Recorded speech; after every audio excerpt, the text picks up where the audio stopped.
ఓం శ్రీ మాత్రే నమః. కర్కాటక రాశి వారికి నవంబర్ 9, 10, 11 తేదీల్లో ఒకేసారి 5 పెద్ద అదృష్టాలు రాబోతున్నాయండి. ఇకపై నక్కతోక తొక్కినట్లే అని చెప్పుకోవచ్చు. కానీ ఇద్దరి స్త్రీల కారణంగా జరిగేది తెలిస్తే నిజంగా మీరు షాక్ అవుతారు.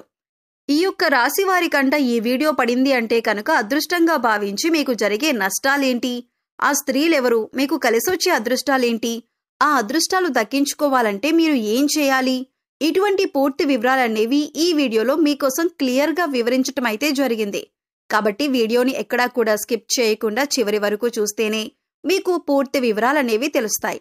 వీడియోలోకి వెళ్లే ముందు ఖచ్చితంగా వీడియోకి లైక్ ఇచ్చి హైప్ ఇవ్వండి. అలాగే ఇలాంటి వీడియోస్ మిస్ కాకుండా ఉండాలంటే మన ఛానల్ని సబ్స్క్రైబ్ చేసుకొని పక్కనే ఉన్న బెల్ ఐకాన్ నొక్కి ఆల్ సెలెక్ట్ చేసుకోండి. ఇక ఆలస్యం చేయకుండా మనం ఈ రాశి వారి గురించి అయితే చెప్పుకుందాం. ఈ రాశి వారి గురించి ఇప్పుడు ప్రస్తుతం జరుగుతుందేంటి, గతంలో జరిగిందేంటి, గతం నుంచి మనం ఏ విషయాలు నేర్చుకోవాలి, అంతేకాకుండా భవిష్యత్తులో ఏం జరగబోతోంది, ఈ పూర్తి వివరాలు తెలుసుకుందాం. ఈ రాశివారు ఏదీ కూడా వాళ్ల మనసులో ఉంచుకోలేరండి. వెంటనే మాట రూపంలో బయటికి చెప్పేస్తారు. కోపడుతున్నారంటే మంచివాళ్ళని చెప్పే అర్థం అన్నమాట. కాబట్టి ఈ రాశివారి యొక్క మంచితనం అనేది అట్లా చిన్న మాటతో వీళ్ళు మంచివాళ్ళు అని చెప్తే చాలదండి.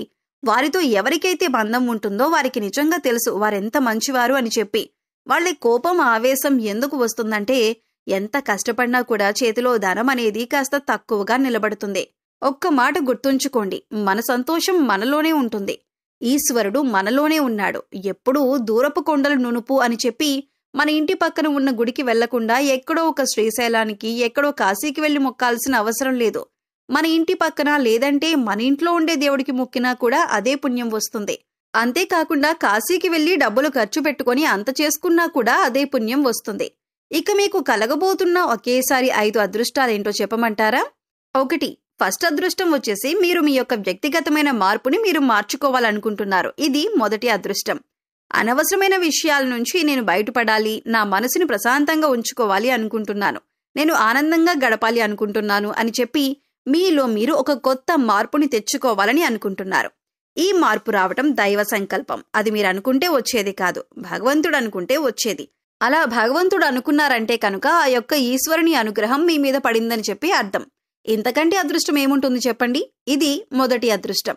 రెండవది ఆరోగ్యమే మహాభాగ్యం అంటారు మన పెద్దలు. ఎందుకంటే ఒక్క ఆరోగ్యం ఉండి మనసు ప్రశాంతంగా ఉంటే మనిషి శరీరపరంగా అన్ని అవయవాలు కూడా కరెక్ట్గా పనిచేస్తున్నప్పుడు డబ్బేముందండి, ఆటోమేటిక్గా డబ్బు సంపాదించుకోవచ్చు. ఆరోగ్యం బాగోలేకపోతే మనం డబ్బుని సంపాదించలేం, కానీ ఆరోగ్యం బాగుంటే డబ్బును సంపాదించుకోవచ్చు. కాబట్టి ఆ యొక్క ఆరోగ్యం అనేది మీకు కలగబోతుంది. గత కొన్ని నెలల నుంచి కొంత గ్యాస్ట్రిక్ ప్రాబ్లం తోటి, కొంచెం మానసికమైన ఒత్తిడితోటి, అనవసరమైన టెన్షన్ తోటి, కొన్ని భయాలతోటి, కొంత అంటే శారీరక కొన్ని ఒళ్ళి నొప్పులు, కొంచెం చేతులు కాళ్ళు తిమ్మిరులుగా అనిపించటం, ఇటువంటి సమస్యలతోటి మీరు బాధపడుతున్నారు. ఈ సమస్యల నుంచి మీకు రిలీఫ్ అనేది దొరకబోతుంది. మీకు హెల్త్ పర్ఫెక్ట్ అవ్వబోతుంది. సో మీరు హెల్తీ ఫుడ్ తీసుకోండి. ఆరోగ్యకరంగా కాయలు అంటే ఫ్రూట్స్, మంచిగా కూరగాయలు, మంచి జ్యూస్లు, మంచిగా ఇంట్లో వండిన ఆహార పదార్థాలు, వేడివేడిగా ఉన్న ఆహార పదార్థాలు, ఇటువంటివి తినండి. హ్యాపీగా మీకు సెట్ అయిపోతుందన్నమాట.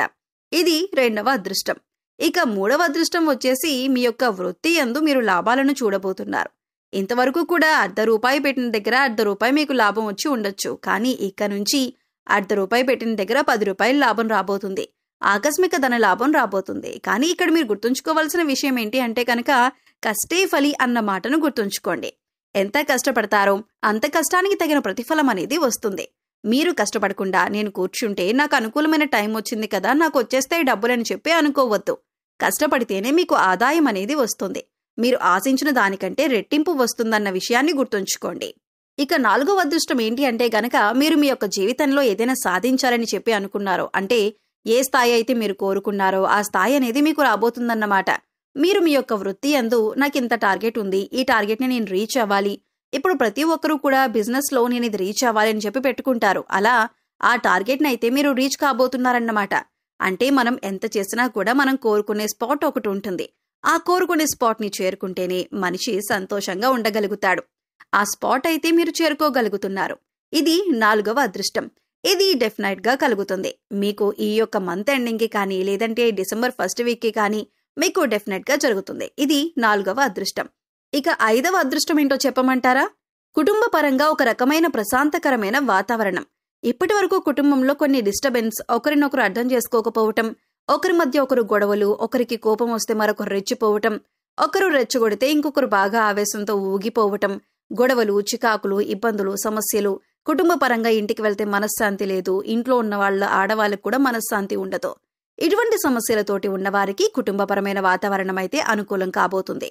అంటే ఈ రాశి వారు కూడా అనుకుంటారు, అనవసరంగా ఎందుకు ఇది వద్దు, నా కుటుంబం నేను అరిచి నేను అల్లరి చేయటం వల్ల కరెక్ట్ కాదు, లేదా వాళ్ళ కోపం వచ్చినప్పుడు నేనే తగ్గుతాను అని చెప్పి ఇటువంటి నిర్ణయం తీసుకొని ఒక మంచి ప్రశాంతకరమైన పీస్ ఆఫ్ లైఫ్ నైతే అనుభవించబోతున్నారు. ఇది చెప్పడానికి చిన్నగా ఉన్నా కూడా అనుభవించే వారికి కష్టం అంటే ఏంటో తెలుస్తుంది. దాని నుంచి బయటపడిన వారికి ఆ సుఖం అంటే ఏంటో తెలుస్తుందన్నమాట. ఇది మీకు జరగబోతుంది. ఈ 5 అదృష్టాలైతే మీకు కలిసి రాబోతున్నాయి. ఈ 5 అదృష్టాలు కూడా మీలో, అలాగే మీ యొక్క మనస్తత్వంలో మార్పు, మీ చుట్టూ ఉండే ఈ యొక్క పరిస్థితుల మార్పు అనేది మీరు చేసుకునే దాన్ని బట్టే ఉంటుందన్నమాట. అయితే ఇక్కడ గుర్తుంచుకుంటే ఈ 5 అదృష్టాలు కూడా మీలో, అలాగే మీ యొక్క మనస్తత్వంలో మార్పు, మీ చుట్టూ ఉండే ఆ యొక్క పరిస్థితుల్లో మార్పు అనేది మీరు చేసుకునే దాన్ని బట్టే ఉంటుందన్న పాయింట్ అయితే ఇక్కడ గుర్తుంచుకోండి. ఇవి కనుక మీరు ఆహ్వానించుకోగలిగితే మీ జీవితం ఇక నక్కతోక తొక్కినట్లే. ఎవరు ఏమనుకున్నా కూడా పర్లేదు, మీ జీవితం మాత్రం ఒక అద్భుతాన్ని చూస్తుంది. ఇక 2 స్త్రీల కారణంగా జరిగేదేంటో చెప్పమంటారా? ఈ 2 స్త్రీలు ఎవరో చెప్పమంటారా? ఒకరు రక్త సంబంధం, మరొకరు బయటవారు. వీరేంటి అంటే కనుక మీ ఇంటి మీదే దృష్టి. ఏం చేస్తున్నారు, ఎక్కడికి వెళ్తున్నారు, ఏం కొంటున్నారు, ఏం తెచ్చుకుంటున్నారు, ఇంటికి ఏ వస్తువు వస్తుంది, పిల్లలు ఏం చదువుతున్నారు, వీళ్ళకి ఎంత ఆదాయం వస్తుంది, వీళ్ళ యొక్క పెట్టుబడులు ఏంటి, వీళ్ళకున్న ఎంత బంగారం ఉంది, ప్రతిదీ కూడా మనిషికి ఇంత దృష్టి అనేది అవతల వారి నుంచి వస్తే ఎప్పుడైనా కానీ 10 మంది దగ్గర అప్పున్నా పర్లేదంటండి, 10 మంది ఏడుపులు మాత్రం ఉండకూడదని చెప్తారు. ఆ 10 మంది ఏడుపులు వీరిద్దరే ఏడుస్తున్నారు మీ మీద పడి. కాబట్టి వీరి ఏడుపుల నుంచి జాగ్రత్తగా ఉండాలి. చెప్పాను కదా, ఒక రక్త సంబంధం, ఒకరు బయట వాళ్ళు, అది కూడా స్త్రీలు, అది కూడా మీ ఇంట్లో ఉన్నవారే. ఇంట్లో అంటే మీ ఇంట్లో ఉండేవారు కాదు, మీ యొక్క బంధువుల్లో ఒకరన్నమాట, బయటవారు కూడా కాదు. కాబట్టి ఆ స్త్రీలు ఎవరు అనేది మీకు గతం తాలూకా యొక్క అనుభవం నేర్పించే ఉంటుంది. వారితో జాగ్రత్తగా ఉండండి. ఎటువంటి సంతోషాలు పంచుకోవద్దు. నాకెంతొచ్చింది అంతొచ్చిందని చెప్పొద్దు. పొగడ్తలు ఇటువంటివి చెప్పొద్దు. వారు ఏమనుకున్నా పర్లేదు, వారికి దూరంగా ఉండే ప్రయత్నం చేయండి. మీ జీవితం హ్యాపీగా ముందుకు వెళ్ళిపోతుంది. రోజులు హ్యాపీగా గడిచిపోతాయి. సో కర్కాటక రాశి వారి గురించి వివరంగా తెలుసుకున్నారు కదా. వీడియో మీకు నచ్చితే లైక్ చేయండి. మీ ఫ్రెండ్స్ అండ్ ఫ్యామిలీ మెంబర్స్లో కర్కాటక రాశి వారు ఉంటే వారితో షేర్ చేసుకోండి.